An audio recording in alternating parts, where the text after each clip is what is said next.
بسم الله الرحمن الرحيم والصلاة والسلام على رسول الله الأمين سيدنا محمد وعلى آله وصحبه أجمعين. Say صلى الله عليه وسلم صلى الله عليه وسلم.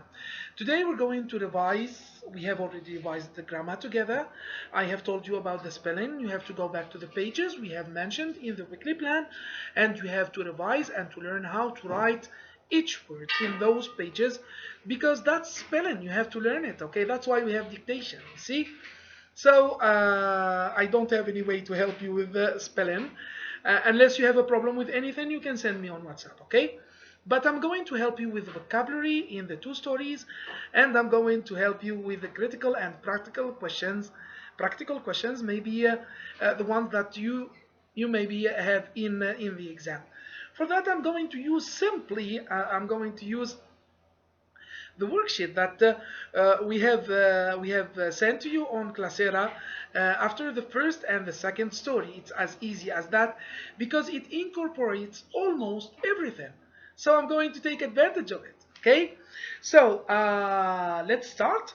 We're going to start with the 10-mile day. Then I'm going to move on to the island of the Blue Dolphins. Okay.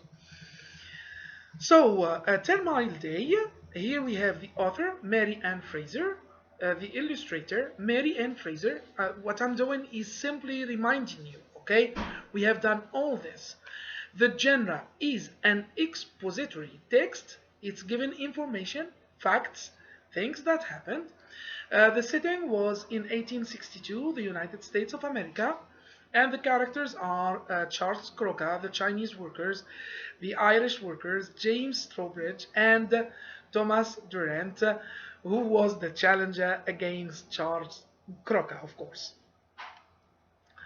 So let's move on. Here we're going to start with the vocabulary. Okay, go back, teacher. Yes, match each word with its definition. I'm going to re-explain those words. Barren, when we say a land is barren, it's unable to produce anything, okay? They even use this adjective, which is something I don't like. They use it with women. Some women are unable to have babies, so they're going to say she is a barren woman, okay? Which is not a good thing, just in case you meet that expression, okay? Number two, deafening, okay?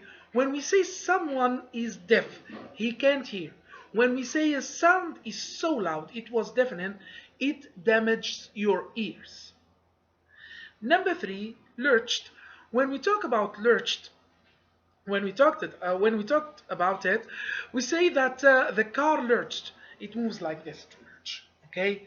Left and right, left and right, left and right, okay? So he's not controlling the car. Previous, which means coming or being before, of course, the previous page, for example. Prying. Omar Nawar, pay attention. Prying. To pry something is to open it forcibly, okay? To use force to open it. When you talk about prying gold, is to take out gold off the stones, okay? Forcibly. Surveying is watching. As simple as that. When we say he is surveying us, the teacher is surveying us, he is watching us while doing the exam. You see? Okay. Here use each word below in a meaningful sentence, of course. For example, those are merely examples. Barren, that land is barren, it will not produce anything. Deafening, that sound was really loud, it was deafening. Lurched, that car lurched forward. Previous, go to the previous page. Prying, try to pry your eyes open, please, which means try to open your eyes as if you are you're forcing your eyes to get open, okay? Then surveying, Charles Croca was surveying the workers, of course, he is the supervisor. Now write true or false depending on what you have understood from 10-mile day. I'm sorry. The workers were from China and Japan. No, of course. They were from China and Ireland. False. The Union Pacific Union? No, the Union Pacific won the challenge. False. Okay, the other company won the challenge. The company which boss is Charles Crocker. Charles Crocker was the boss of the Central Pacific, of course, and they won. The Central Pacific, they were the winners. Go back, teacher. Yep. The point of meeting was the promontory summit, and we have like said that 100 million times. When a worker is tired, he would be replaced. Indeed, yes, true. They replaced the tired, the exhausted workers. No food was delivered to the workers. They had to buy or bring their own food. No. And they have stopped once for lunch. Answer the following questions depending on what you have understood from 10-mile day. How can you describe the relationship between Charles Crocker and his workers? Did it affect the work? Yes, it did. He was a good man, by the way. The relationship between Charles Crocker and his workers was a relationship of mutual trust and respect, and we can feel that. Maybe he's shouting, okay.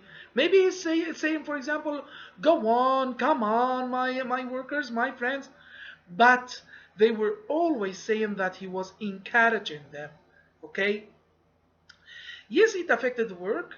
The workers obeyed their boss and accomplished the job perfectly. You wouldn't obey your boss unless you love him. And you wouldn't like do your job in a correct way unless you love him.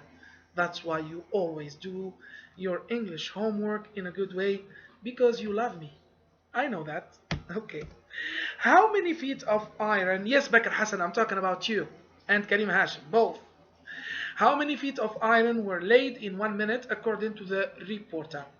It was a sign of what? I remember that it was like 240 feet in 1 minute. It was a sign of success. They're going to make it. $10,000 are going to be theirs. The workers stopped only once. What was it for? Of course, it was for lunch. They stopped only once, just for lunch. By the end of the story, Charles was not able to finish the work unless he calls for a special crew. What did he need that crew for? Of course, you remember the summit. They could not do that job without bending the iron, so they had to bring a special crew. He needed that new crew to curve the iron and set it on the hill. I think that one was so easy. Okay, I'm going to meet you in another video to revise together the blue dolphins. Okay, see you on the other video.